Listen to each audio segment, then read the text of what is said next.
the moment power slipped through presidential fingers. It didn't happen with a vote or speech.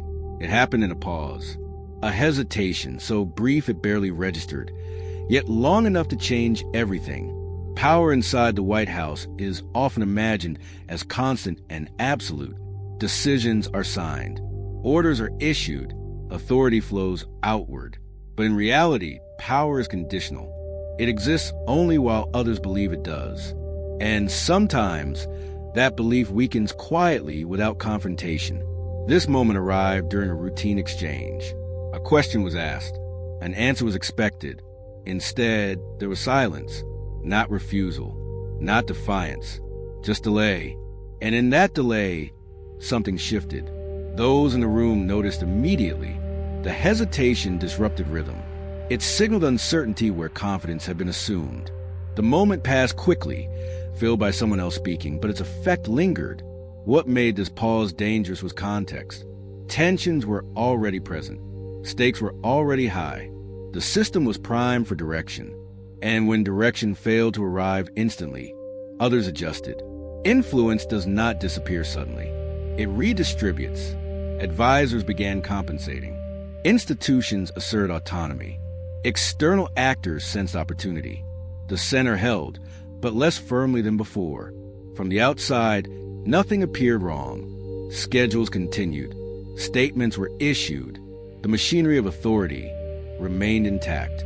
But internally, the moment replayed. A reminder that power depends on timing as much as position. Once hesitation is noticed, it cannot be unseen. Every subsequent decision is measured against it. Confidence must be reestablished, not assumed. And reestablishment takes effort that certainty never requires. What followed was not collapse. It was drift, a subtle rebalancing of influence that did not announce itself. The presidency remained, but its grip loosened just enough for others to move more freely. And that is how power often slips away, not through loss, but through momentary absence. After the pause, the room adjusted instinctively. Conversations continued, but with altered gravity. Where direction had once flowed from the center, it now emerged from the edges. Advisors filled space that had briefly opened, not as challengers, but as stabilizers.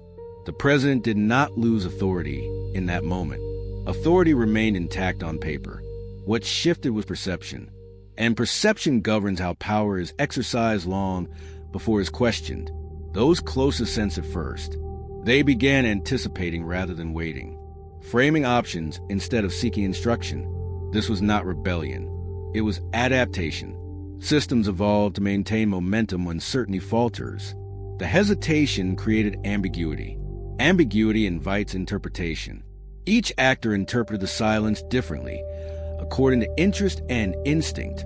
That multiplicity weakened alignment. Decisions took longer. Consensus required more negotiation. Externally, signals grew subtle but noticeable. Partners tested boundaries. Opponents probed responses. Not because weakness had been declared, but because opportunity had been sensed. Power, when momentarily unclear, invites inquiry. Internally, effort increased. More coordination, more reassurance, more emphasis on messaging. Confidence had to be demonstrated actively rather than assumed. That shift consumed attention and energy that might otherwise have gone to strategy. The conflict was not between individuals. It was between momentum and hesitation. One demanded speed. The other introduced caution. And in environments built on decisiveness, caution often reads as vulnerability. Over time, the pause took on symbolic weight. It became a reference point, unspoken but remembered, a moment when certainty wavered, a reminder that authority depends not just on position, but on immediacy. Power had not vanished, but it had loosened its grip, and once loosened, it required constant reinforcement to prevent further slippage. As days turned into weeks, the effects of that hesitation accumulated. Decisions still came from the president, but they arrived surrounded by qualifiers. More context, more explanation. The immediacy that once defined authority now required reinforcement. The conflict deepened as influence redistributed. Advisors gained subtle leverage, not through challenge, but through necessity. They became translators of intent, filling gaps left by caution. Over time, that role expanded. Interpretation began to shape outcome. This shift was not intentional. It was structural. Systems adapt to maintain flow. When certainty pauses, others compensate. The presidency remains central, but less singular. Power diffused across voices willing to move decisively. The emotional toll surfaced quietly. Frustration grew among those who value clarity. Anxiety settled among those who sense fragility. Trust did not break, but it stretched, and stretched trust behaves differently under pressure. Externally, the moment echoed. Negotiations slowed. Commitments were tested. Counterparts listened more closely for hesitation than for words. Every pause carried meaning now. Every delay suggested calculation rather than command. The presidency had entered a new phase, one where authority had to be asserted continuously instead of assumed. That is exhausting.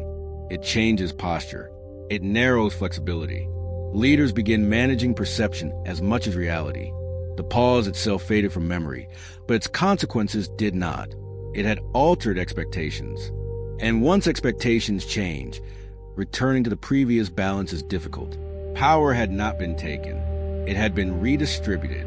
And redistribution, once begun, rarely reverses without deliberate effort. The climax of the story is not the pause itself. It is what followed after it could no longer be undone. Once power slips, even slightly, it changes how every action is interpreted.